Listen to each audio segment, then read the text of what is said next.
Mungu ana mifumo. Kila kitu alichokiumba hapa duniani amekiweka katika mfumo fulani, ambacho huo mfumo una mwendelezo, una taratibu, una ratiba na una kusudi la kukufikisha mahali ambapo Mungu amelenga. Kila mmoja wetu ndani mwake hicho kimeumbwa. Usipokigundua hicho, sio rahisi kutoboa pale ambapo Mungu amekokea kutoboa. Bwana Yesu asifiwe. Mungu alipotupa huduma hii ya Renazone, kuna kitu kimoja ambacho alituambia kwamba nendeni mkafundishe watoto wangu kuhusu ndoa, lakini nina kundi ambalo ninalilenga wale wenye ndoa toka siku moja hadi miaka 10. Ili tusumbua kidogo, kwa nini tusizungumze na wote? Kwa sababu hata mimi hapa na ndoa yangu ya miaka kadhaa bado nahitaji kujifunza, lakini pengine mimi kuna mahali pangu pa kujifunzia katika mfumo ambao Mungu ameuweka katika Renazone umetulenga. Bwana Yesu asifiwe. Na mimi namshukuru Mungu kwamba tumekuwa watii katika hilo. Tunakazana katika kufikia hili kundi. Si kazi rahisi, kwa sababu ni kundi ambalo linapambana na mambo mengi sana. Ni kipindi cha ujana, kwa sababu tunajua wengi wanaoingia kwenye ndoa hawaingii katika utu uzima, wanaingia katika ujana. Na ni kipindi ambacho shetani anawabamiza kweli kweli katika mambo mengi, hata wasione kile ambacho Mungu anasema. Lakini kuna kitu Mungu aliweka ndani mwetu, ndani ya mwanadamu, ili kumfanyia uwepesi wa kufika pale ambapo Mungu amekusudia. Alimpa tamko, uwezo wa kunena, uwezo wa kusema. Na hicho ndicho wanadamu mara nyingi sana tunasahau ambacho Mungu ametupa. Kwa sababu kumbuka, hata siku ile ya kwanza Mungu alimwambia nini Adamu? Alinena naye. Shetani alitumia njia hiyo hiyo, akanena na mwanamke, mwanamke akanena na mwanamume. Mwanamume hakunena juu ya lile jambo, akanyamaza kimya, akabugia. Ukakosa mbingu toka siku ile. Kwa hiyo swala la kunena, kunenea kile kitu ambacho kiko mbele zako, kile unachokitamani, ni muhimu sana katika maisha yetu. Mungu anajifungua kwetu kwa njia nyingi sana, lakini kila ukitafakari, mwisho anakuuliza wewe unataka nini? Lazima utamke, lazima useme. Nakumbuka yale maneno ambayo Bwana Yesu aliwaambia wanafunzi wake ili mambo yatokee. Aliwaambia kitu kimoja, akawaambia sema na mlima. Marko 11 mstari wa 23, kama una Biblia utasoma. Kinasema no yote atakayewaambia mlima huu ng'oka. Yoyote, yani mtu yoyote atakayewaambia mlima huu ng'oka, katupwe baharini, na yaamini, jambo hilo litatokea.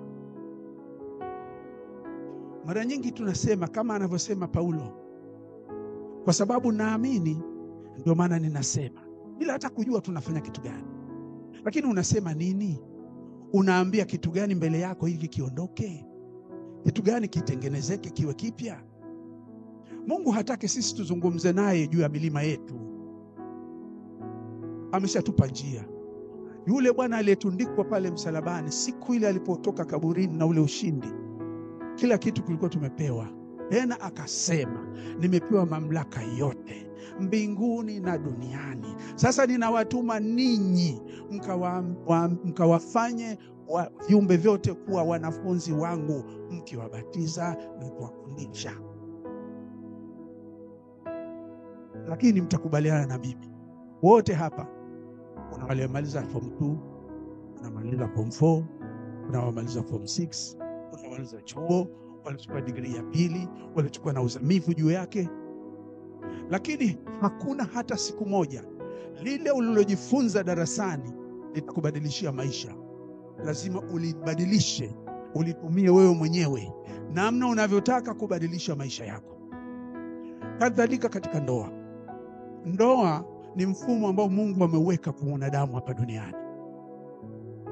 Kama kuna mlima ambao mwanadamu anatakiwa kuupanda na kuurekebisha ukae sawa, ni ndoa. Kwa sababu ndio mfunguo ambao Mungu ametupa wa kutengeneza watoto ambao wanamjua Mungu, familia inayomjua Mungu. Hebu tafakari, ikiwa dunia nzima hii, mashariki, magharibi, kusini, kaskazini, wote wangekuwa wanamjua Yesu, halafu wote wakawa wanatii, ulimwengu huu ungekuwa namna gani? Lakini inakujaje hilo? Lazima utamke. Ili kile kilicho mbele yako kinakuzuia wewe kupata ufalme wa mbinguni, lazima ukitamkie. Leo tutakuja hapa, tutazungumza. Mwalimu atatufundisha siku nzima, tutatokea na sinema. Lakini sio sinema ile utakayoona itakayokubadilisha maisha. Sio neno la mwalimu litakalokubadilisha maisha. Ni lile neno litakaloingia ndani mwako, ambalo utalibadilisha kwa kunena wewe mwenyewe, ili kile unachokitaka kiwe. Hilo kumbuka. Hata mwalimu akibandika mikono kichwani kwako kwa nywele zikang'oka, hakuna kitakachobadilika mpaka wewe utakapotamka. Mungu hataki sisi tuende kwake kuzungumza kuhusu milima yetu. Anataka sisi tutamke kuhusu milima yetu. Tunajua kabisa, ukisoma katika kitabu kile cha Yakobo, nafikiri ni Yakobo, sura ya kwanza mstari ule wa 17, nafikiri sura ya kwanza au ya 5? Ya kwanza.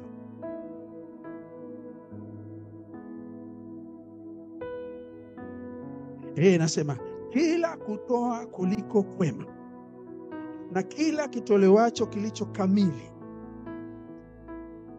kila kitolewacho kilicho kamili kutoka juu hushuka kwa Baba wa mianga. Kwake hakuna kubadilika wala kivuli cha kugeuka geuka. Wale wanaojua Kidigo tunasema every good gift, every good gift and every perfect gift. Sio good, every good and every perfect gift is from above and comes down from the Father of the lights.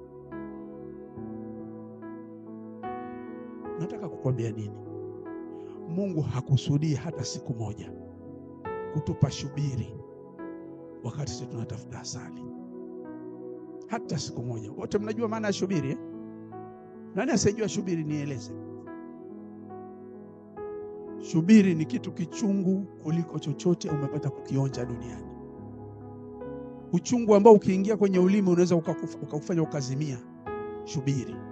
Lakini haja yetu katika ndoa hizi tunazotafuta sio kukutana na shubiri, ni kukutana na asali ambayo Mungu ametutayarishia.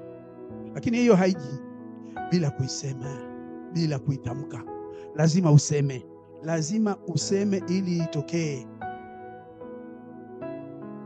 Kwa hiyo kama mbinguni ambako Mungu anakaa ndio ulimwengu ambao uko kamili, uko mzuri, na sisi tumezaliwa katika damu ya Yesu. Kwa hiyo kama tumezaliwa katika damu ya Yesu, Roho wa Mungu yuko ndani mwetu. Ina maana na majina yetu yameandikwa huko mbinguni. Sisi ni raia wa mbinguni, heavenly word, hapa duniani.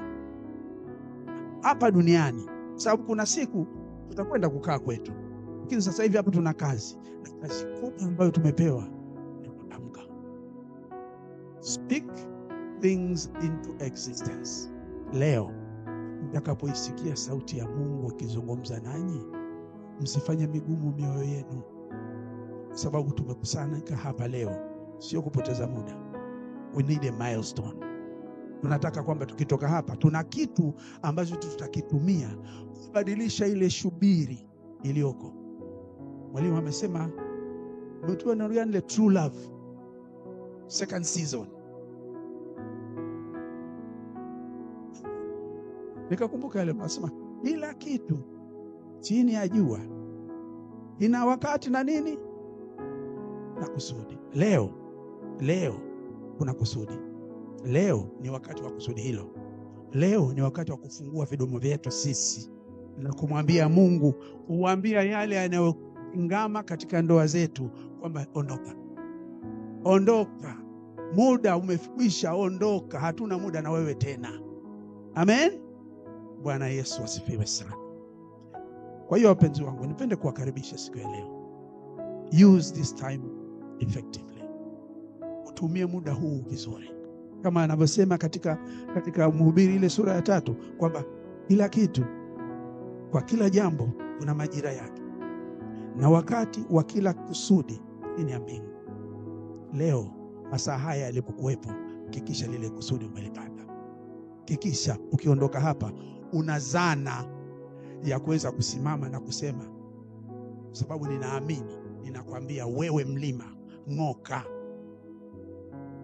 Kuna milima mingi sana katika ndoa.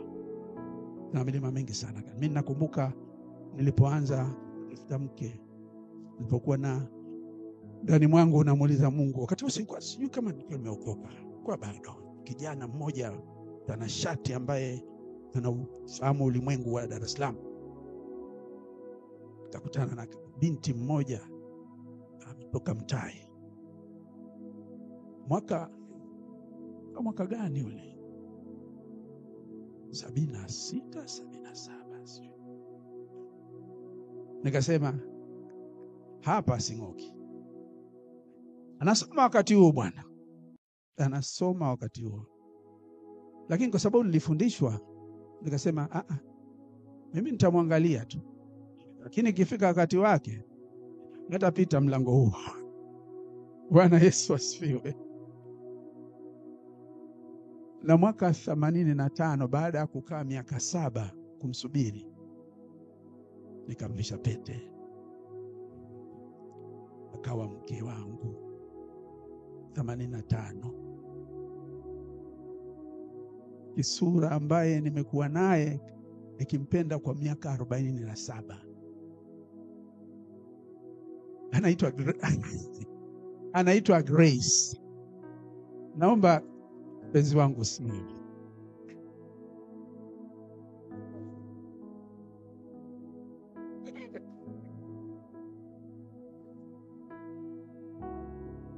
Sasa sitaki kuringa, lakini kweli si lazima iwe semwe jamani.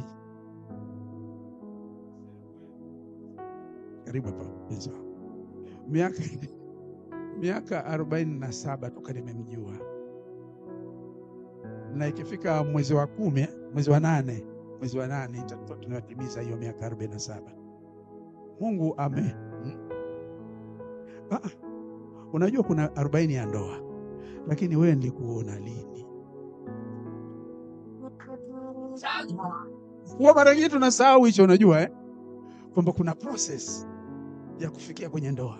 Na humu ndani kuna vijana ambao wanaangalia wako kwenye hiyo process. Sasa nisipowapa mfano huu kwamba kuna haja ya kusubiri, kuna haja ya kuvumilia ili upate kile unachokitaka. Nisemee kwamba hiki ndio hiki, siondoke hapa. Bwana Yesu asifiwe. Amen. Asante mpenzi wangu.